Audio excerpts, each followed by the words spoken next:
tutorial. En este tutorial vamos a hablar acerca de los diagramas de flujo. Por lo tanto, estamos iniciando acerca de la simbología de los diagramas de flujo. Lo estoy presentando del libro de metodología de la programación, tercera edición.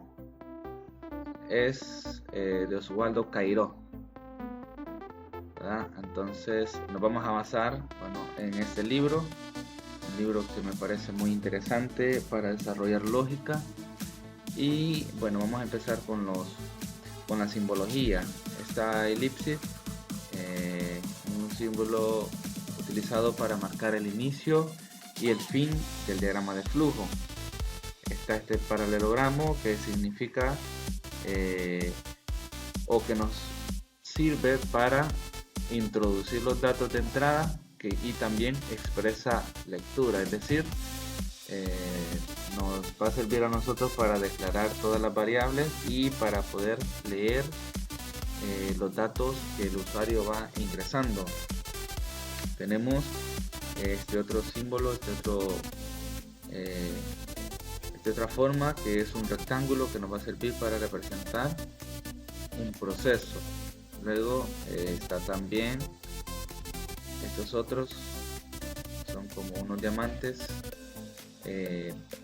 nos sirve para representar decisiones. En este caso es una decisión simple.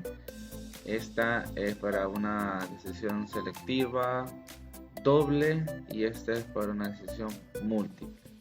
Este símbolo nos representa a nosotros escritura, es decir, la impresión hacia el exterior, lo que el usuario ve, los mensajes que nosotros le mandamos al usuario. Y aquí están los símbolos utilizados para expresar la dirección del flujo del diagrama. Entonces también tenemos el símbolo utilizado para expresar conexiones dentro de una misma página, es el círculo, y este otro símbolo que hace una conexión entre páginas, de una página a otra página. Bien, una vez teniendo la simbología, vamos a iniciar con un pequeño ejercicio, para lo cual voy a utilizar esta página Lucidchart, que me parece muy interesante. Tiene la mayoría de símbolos que el libro acá nos está mostrando, que nos indica. Y este libro se lo voy a pasar, ahí lo voy a dejar en la descripción del video para que lo puedan descargar. Es muy bueno. Pero bien, vamos a iniciar entonces. El primer ejercicio que tengo acá dice calcular el área de un rectángulo a partir de su base y altura. Bien, como lo vimos acá, el símbolo para inicio y fin del diagrama de flujo es como una elipsis. Sin embargo, aquí creo que no tengo una elipsis, sino que tengo un terminador. Bueno, lo podemos utilizar como inicio y fin de nuestro diagrama. Entonces lo ponemos inicio de nuestro diagrama. Tenemos que declarar las variables del diagrama. En este caso, para declarar la variable, sería la variable que vamos a recibir, que sería base. La otra sería altura. Y voy a declarar una variable interna, el área, que también nosotros se lo podemos mostrar, y que me puede servir a mí como variable interna para poder realizar el proceso. Entonces, bueno, me falta las direccionales, y lo tenemos acá.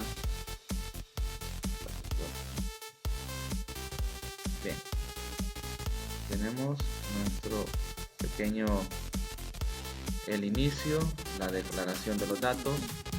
A mí me gusta realizar los diagramas de flujo pensando en la programación, es decir, cuando nosotros declaramos los datos,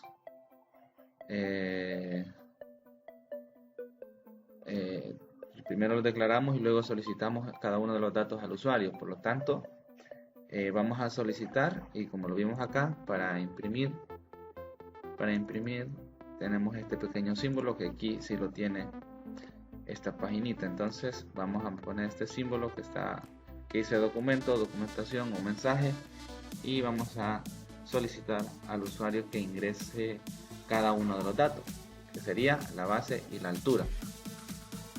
Y como es un texto, es un mensaje que le vamos a enviar, lo vamos a escribir entre comillas: ingrese la base.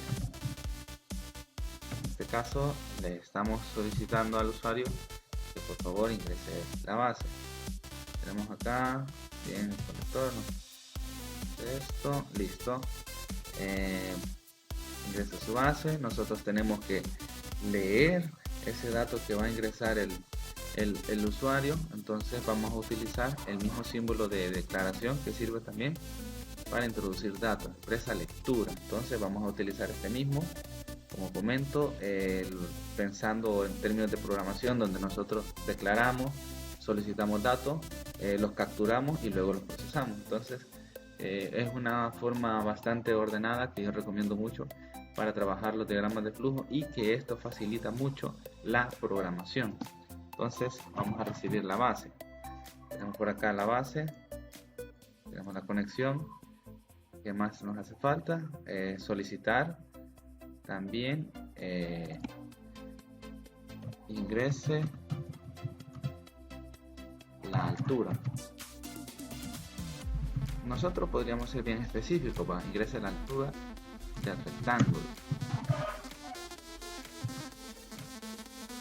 porque uno de los lujos que no se puede dar en la programación es asumir. Tenemos que ser bien específicos, así como son los algoritmos. Ingrese la base de quién, el rectángulo.